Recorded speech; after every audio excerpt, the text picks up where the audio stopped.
और असंख्य ब्रह्मांड में जितने भी प्राणी हैं, ये सभी कबीर परमात्मा के बच्चे हैं। वो सबका जनक है, वो हम सबका हमदर्द है। हमारे दुखों को वही सुन सकता है और वही निवारण करने योग्य है।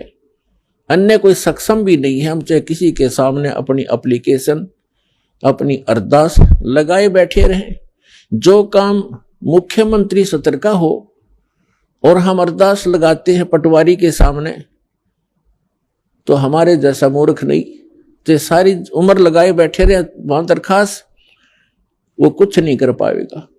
तो जिन भगवानों की, जिन देवी देवताओं की हम पूजा किया करते थे, जिनसे हम अपने सुख की डिमांड किया करते थे, वो सुख दे ही नहीं सकते। ये तो कबीर परमेश्वर जो सर्वशक्तिमान है, सर्वसक्षम है, जो हमारे मस्तिष्क के अंकों को भी बदल देता है, केवल उसी परमात्मा के सतर का काम था। हमारे को आज तक उस परमात्मा का ही ज्ञान नहीं हुआ कि वो परमात्मा कौन है।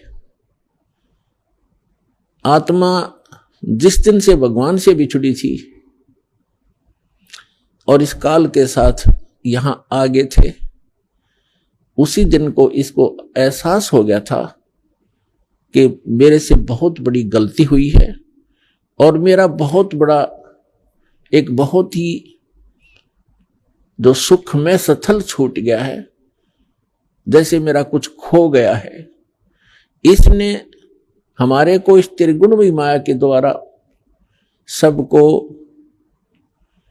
मदहोश कर दिया। सबसे पहले इस काल ने 3 पुत्र उत्पन्न किए दुर्गा के संयोग से। दुर्गा इस काल भगवान की पत्नी है, हम जिसके लोक में रह रहे हैं। 21 ब्रह्मांड का ये प्रभु है, स्वामी है, ये इतना गॉड और रब है।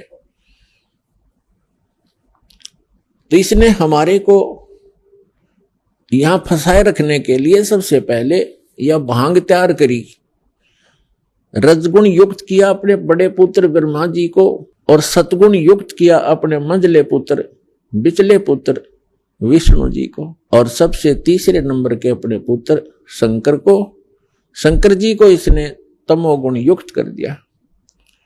अब ना इन ब्रह्मा विष्णु महेश के बस की बात है। जैसे मिर्च है, अब मिर्च बना दी, अब मिर्च का क्या दोष है, उसमें वो गुण ही ऐसा है। तो मिर्च के बस की बात नहीं कि उस मिर्च अपने गुण को स्वयं समाप्त कर सके। इसी प्रकार ये तीनों देवता भले ही अपने लोकों में रहते हैं, ऊपर के ऊपर अपनी इनकी तीनों की अलग से राजधानियां हैं, वहां से बैठकर ये 3 लोक के प्राणियों को, पृथ्वी लोक, ऊपर स्वर्ग लोक और नीचे पाताल लोक के, इन तीनों लोकों के प्राणियों को ये प्रभावित कर रहे हैं। ये इनके इंचार्ज बना रखे हैं। ये 3 मंत्री समझो, एक एक विभाग के, रजोगुण विभाग के ब्रह्मा जी, सतोगुण विभाग के विष्णु जी और तमोगुण विभाग के ये शंकर जी। अब जैसे रसोई के अंदर मिर्चों का छोंक लगाया जाता है, मूल वस्तु साकार रूप में रसोई के अंदर है मिर्च और सब्जी, और उस मिर्चों की वहां से निकली हुई वो सूक्ष्म तरंग, उसका जो प्रभाव अन्य कक्षों में, अन्य रूम्स में बैठे हुए प्राणियों को, घर के सदस्यों को भी प्रभावित कर रही है और उनको छींकें आनी शुरू हो जाती है। तो उन व्यक्तियों की बस की बात नहीं कि वे छींकों को रोक सकें। तो पुण्यात्माओं, आप और हमको, इंक्लूडिंग ब्रह्मा विष्णु महेश जी को, इस काल भगवान ने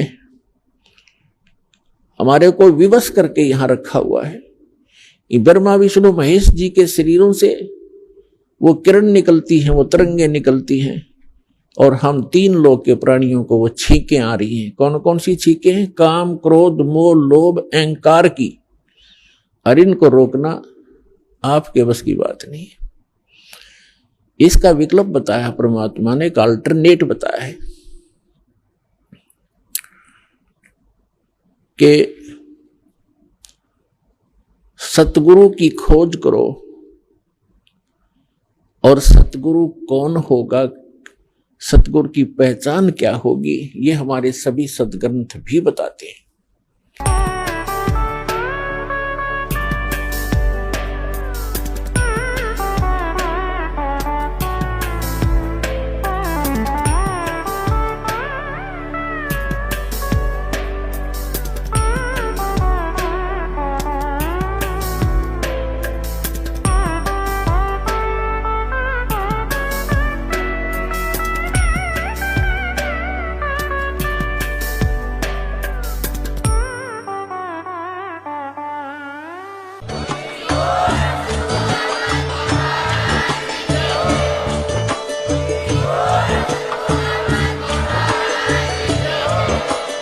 आप सुन रहे थे जगत गुरु तत्वदर्शी संत रामपाल जी महाराज जी के मंगल प्रवचन। अधिक जानकारी के लिए विजिट कीजिए हमारी वेबसाइट www.jagatgururampalji.org। संत रामपाल जी महाराज जी